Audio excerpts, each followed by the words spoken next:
Well, hey everybody, this is Chris, Reptiles and Oddities. Hopefully you're having a better day than I've been having. I've been working on a few enclosures and all that, and we had a tragic thing that happened too here. Now, I take really good care of all my reptiles, and if y'all remember back here about a month ago, I lost my female red-tailed boa. Well, today I lost my male red-tailed boa.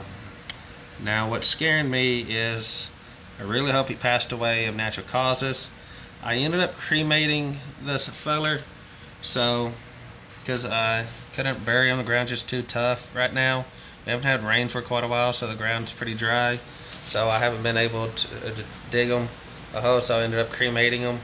But yeah, he was doing good yesterday. Came in today after work, and I could smell it, and I was like, oh no. I checked everyone, and sure enough, it was him. So let me flip the camera around and I'll show you the cage right. Sadly, we still in here because I got to move the carpet, I got to move the tokay, the 3 ball pythons, and today I was wanting to separate the 3 ball pythons. They ate hopper mice. There's one right there, and the other 2 are in the cave. But I wanted to separate them because I got the second cage down there, and I have another cage setting in the outside that is the same size as this, and it's plastic, so it would separate them all and be perfectly fine. That's what I was wanting to do today, but we had a passing, and so I sprayed it with the wheel. After scooping everything out and vacuuming it out, I ended up spraying this Wilbanks quarantine PV. It's a bacteria and fungal disinfectant. So I did that, and yeah, so I cannot move this right now because this is connected to that because of the foam. So I got to carve the foam off, and then this thing's still freaking heavy. When you take the glass out, it's just awkward. I can't do it by myself, so I'm going to have a buddy come over. We're going to take this thing apart. I'm probably going to seal it up to where it's 2 different cages. And saying that, I might actually put castor oils on this one and then do it that way, so it'll be 2 different cages. So yeah, but another thing what I'm going to do is I'm actually going to rip all of this background down. I'll save it in case I want to use it for something else, but I'm going to do just a foam background with this wood tied into it, and then with fake vines coming down it and all that stuff. That's what I'm going to do with it for now. And then I want to do that green look to it like it did with the little burmese cage, which I'll show you that in a second. I've been working on that one. I've been posting pictures on Instagram of in progress, and I don't know what the heck this is from. I would like to know, what is that? Yeah, I noticed that today, so I don't know. But yeah, so we're going to take the glass out, take the tracks out. We're going to spray the tracks green. Of course, I really want to redo it because I don't like how I put a spacer in there, but it worked. So we'll take the track out, just prime it, green it. We'll sand it all down, and we'll seal this up with putty, and then we'll sand it down. Then we'll paint that inside lip green, and then the rest black. And I'm going to do something different with the vents and all that.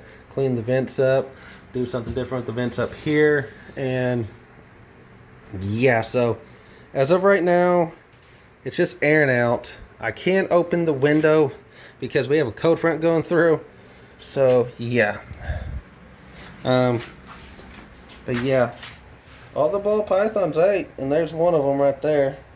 Now what I'm going to do with the ball pythons is I'm going to shed test the ball pythons. That's why I want to separate them, so I can get the sheds, and I can know what they are, and then I can add the price to what they actually are worth. So alright, let me flip the camera around and I'll show you these 2 enclosures. So right here is the burmese cage. She is a baby. She's literally little. So yeah, this is done in lime foam. But yeah, I had these white vents right here. Yeah, right here, I've ordered these, and I got them white so I can spray them with that lime green paint. And then Honored Reptiles, I'll tag them in the description below. He 3D printed me these tracks. Right here is the track for the retic cage. But yeah, it comes out blue and translucent almost, but on camera, but in real life they're lime green and they glow under the black light really good. So and yeah, it just looks really cool. And then he printed these off right here, these little handles. So it's already glued on. Dude, that moves so easily.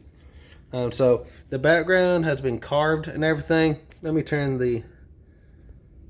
Oh, I can't do it. There we go. I did a complete carved background in here, and I'd still need to add more plants to this thing. So try to make the spray foam look like a vine growing around on the rocks. So I just got to seal that hole up with some screening so the humidity can come through there, and put some substrate and a light, and we're basically good to go. So yeah, so that's the baby Burmese cage, and she'll be in there long enough until she needs to be upgraded to a bigger cage, and then that's a cage for something else. Now this one, I need to go ahead and take this off because I already know. Yeah, I'm going to go ahead and take this off. Just be very careful. There we go. The glue wasn't fully dried, so that's good. I'll flip it like that, but I'll come back with a razor blade and clean that all off. But this is going to be a 90-gallon oceanic tank. Let me turn the camera out. This is a 90-gallon oceanic tank that I did a custom carved background in that you can actually take it out. It's more like our desert themed one. Sorry, I need to get a drink. But yeah, I wanted this blue track here. The track is underneath here. There's tape on it, so it's actually gluing down to the plastic. It's a plastic to plastic. It's working great. I just need to add a small spacer onto that metal, and then I can put that track on, and then that glass and another piece can go in there, and you'll be able to pop it in and pop it out as you need to. And yeah, this track is 3D printed, so it bows real easy. It lays out really easy if you want it to, so that's not going to be no issue. So I'll add a little track to this. I'll glue it down with the Gorilla Glue probably, and then we'll put that track on top of it, let that dry, and then we'll put the glass in it. I did have some screening. It's actually right there. When I pulled this off, because I originally had this kind of wood on the other side of it for structural, but with that plastic in there, it worked perfect. So it actually hides it really good, and I kind of wish you could see it. So yeah, right there. But yeah, so once that's dried, we'll put the bottom on, and then the glass will go in there, and then I need to go get some more railing. I have a piece of railing right there, but I think I need a little bit more. I'll see. And I'll probably need more screening to actually redo it, because I want to put a T section in here. So I'll have two squares in here that's glued down. So you won't be able to take the screen out, because you'll have your front doors and up here you slide back and forth. I just want to...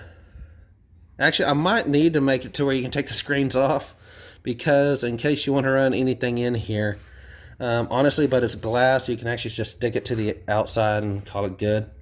So this is going to be it for sale. It's 90-gallon oceanic tank. It's heavy. It's thick. I mean, look at my fingernail compared to that. That's some thick glass. I'm going to sell it for $200, $90 because it's $1 per gallon, $110 for this custom made background to look like a desert themed rock cliff. So you can take the foam out if you want and wash it. It's been dry locked and colored to a certain texture, and sand's been dumped all over it to give that sandy texture to it. So yeah, so yep, Oh, on here. So yeah, I got to move this tank, this, all of them. I got to move them down there and all that. And I've got to disconnect everything, disconnect the water line. Hi, buddy. And then I got a buddy coming over. We're going to take this down, put it outside, and then this thing will just wheel out. And then the retic cage is probably going to come in here and go ahead and set here. And then this is probably going to go where the retic's cage was. And then we'll go ahead and set these back in here. And then, like I said, that'll be in a later video on doing that. So it sucked that male passed away, but since the female passed away, I don't know exactly why she passed away. I figured he was going to pass away too, not much longer after that, because one, I didn't know how old they actually were. They were surrendered reptiles, so I don't know what kind of life they had beforehand or anything. So it just sucks. That's what you deal with. You deal with life, you deal with death. So, yeah, behind me, that's the burmese cage right there. I'm actually going, Labor Day's coming up. I'm going to go to the lake and get some big old logs and start carrying those. So I can put logs in here, and I'm going to put a hide in here too for him. So, get his cage completely finished. Right now, the cage is completely dark in there because it's nighttime. It's actually 10 o'clock right now. So, yeah, get his cage. He's doing great. He's slamming down rabbits. I'm feeding him once every month. So, he's doing great. Yeah, so, well, guys, today is August. I don't know what date actually it is. I forgot. Too many things have happened today already. Not too good of things. But, NARBC Dallas is right around the corner, literally 2 weeks away. If I don't win VIP tickets, then I'll be down there on the 6th. If you do see me, I'll be wearing my Reptiles and Oddities shirt. So come say hi to me. I mean, if anybody watches this, that's going to be there. It'd be nice just to meet people and all that in the reptile community. So till next time, guys. Support USARK. Love your animals. Tail lights. But have a good one, guys. We'll see you in the next one. Try not fall out of here. Bye.